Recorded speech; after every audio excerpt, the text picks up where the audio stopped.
ശബരിമല അയ്യപ്പ വിഗ്രഹത്തിൽ മകരവിളക്കിന് ചാർത്താനുള്ള തിരുവാഭരണങ്ങൾ അടങ്ങിയ പേടകങ്ങളുമായി തിരുവാഭരണ ഘോഷയാത്ര ആരംഭിച്ചു കഴിഞ്ഞിരിക്കുന്നു.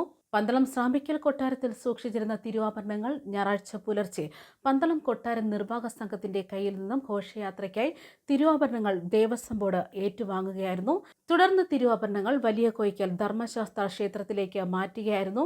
മകരസംഗമ സന്ധ്യയിൽ അയ്യപ്പസ്വാമിക്ക് ചാർത്താനായി പന്തളത്ത് നിന്ന് ശബരിമലയിലേക്ക് കൊണ്ടുവരുന്ന തിരുവാഭരണ ഘോഷയാത്രയിലെ പെട്ടികളിൽ മണിമണ്ഡപത്തിലെ എഴുന്നള്ളിപ്പിനുള്ള ജീവത, നെറ്റിപ്പട്ടം, കൊടികൾ എന്നിവ അടങ്ങിയ കൊടിപ്പെട്ടി, രണ്ടാമതായി അയ്യപ്പസ്വാമിക്കുള്ള തിരുവാഭരണങ്ങൾ അടങ്ങിയ പ്രധാന പേടകം, മൂന്നാമതായി കളഭാഭിഷേകത്തിനുള്ള സ്വർണ്ണക്കുടം അടങ്ങിയ കലശപ്പെട്ടി എന്നിവയാണുള്ളത്. പന്തളം വലിയ കോയിക്കൽ ധർമ്മശാസ്ത്ര ക്ഷേത്രത്തിൽ നിന്ന് പുറപ്പെട്ട ഘോഷയാത്ര വിവിധയിടങ്ങളിൽ നൽകുന്ന സ്വീകരണങ്ങളൊക്കെ ഏറ്റുവാങ്ങി ശബരിമലയിൽ എത്തുകയാവും ചെയ്യുന്നത്. തൃക്കേട്ട് രാജരാജവർമ്മയാണ് ഈ ഘോഷയാത്ര നയിക്കുന്നത്. ഗുരുസ്വാമി കളത്തിനാൽ ഗംഗാധരൻ പിള്ളയടക്കം 26 അംഗ സംഘമാണ് തിരുവാഭരണം വഹിച്ച് യാത്ര തുടർന്നിരിക്കുന്നത്. പന്തളം വലിയ കോയിക്കൽ ക്ഷേത്രത്തിൽ പ്രത്യേക പൂജകൾക്ക് പിന്നാലെയാണ് തിരുവാഭരണ യാത്ര തുടങ്ങിയിരിക്കുന്നത്. ഘോഷയാത്ര കടന്നുപോകുന്ന പാതയിൽ 11 സ്ഥലങ്ങളിലാണ് ആഭരണപ്പെട്ടികൾ തുറന്ന് ദർശനമൊരുക്കുന്നത്. പന്തളം വലിയ കോയിക്കൽ ധർമ്മശാസ്ത്ര ക്ഷേത്രത്തിൽ നിന്ന് 1:15 മണികണ്ഠനാൽത്തറ ക്ഷേത്രത്തിൽ ആദ്യ സ്വീകരണം നൽകിയാണ് ഘോഷയാത്ര ആരംഭിച്ചതും. തുടർന്ന് കൈപ്പുഴ ശ്രീകൃഷ്ണസ്വാമി ക്ഷേത്രത്തിൽ 1:30 എത്തുകയും കുളനട ഭഗവതി ക്ഷേത്രത്തിൽ 2 മണിക്കും ഉള്ളന്നൂർ ഭദ്രാദേവി ക്ഷേത്രത്തിൽ 3 മണിക്കും എത്തിച്ചേർന്നിരുന്നു. തുടർന്ന് പറയങ്കര ഗുരുമന്ദിരത്തിൽ 3:20 കുറ്റ്യാനിപ്പള്ളി ദേവീക്ഷേത്രത്തിൽ 3:30 എത്തിയത്. കാവുമ്പടി ക്ഷേത്രത്തിൽ 4 മണിക്കും കിടങ്ങന്നൂർ ജംഗ്ഷനിൽ 4:30 നാൽക്കാലിക്കൽ സ്കൂൾ ജംഗ്ഷനിൽ 5 മണിക്കും എത്തിച്ചേരും.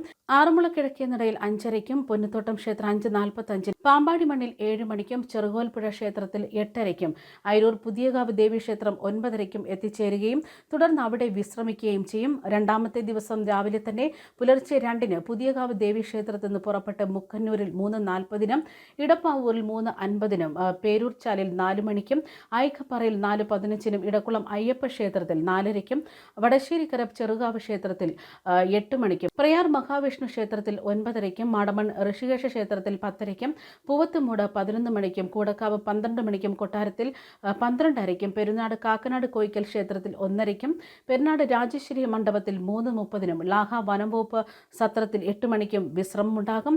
തുടർന്ന് 3-ാം ദിവസം പുലർച്ചെ 2 മണിക്ക് ലാഹയിൽ നിന്ന് ഘോഷയാത്ര വീണ്ടും പുറപ്പെടും. പ്ലാപ്പള്ളിയിൽ 5 മണിക്കും ഇലവുങ്കൽ 6:30 നിലയ്ക്കൽ ക്ഷേത്രത്തിലേക്ക് 9 മണിക്കും അട്ടത്തോട് 10 മണിക്കും കൊല്ലമൂഴിയിൽ 10:30 ഒലിയമ്പുഴയിൽ 11:30 വലിയനാവട്ടത്തിൽ 12:30 ചെറിയനാവട്ടത്തിൽ 1 മണിക്കും നീലിമലയിൽ 2:30 ശബരിപീഠത്തിൽ 4:30 ശരംകുത്തിയിൽ 5:30 സന്നിധാനത്ത് 6 മണിക്കുമായിട്ടായിരിക്കും എത്തിച്ചേരുക. അതേസമയം മകരവിളക്ക് ദർശിക്കാൻ പാണ്ടിത്താവളത്തിലും സമീപം വ്യൂ പോയിന്റുകളിലും തമ്പടിക്കുന്ന അയ്യപ്പ ഭക്തർക്കായി ദേവസ്വം ബോർഡിന്റെ നേതൃത്വത്തിൽ അന്നദാന വിതരണം നടത്തുന്നുണ്ട്.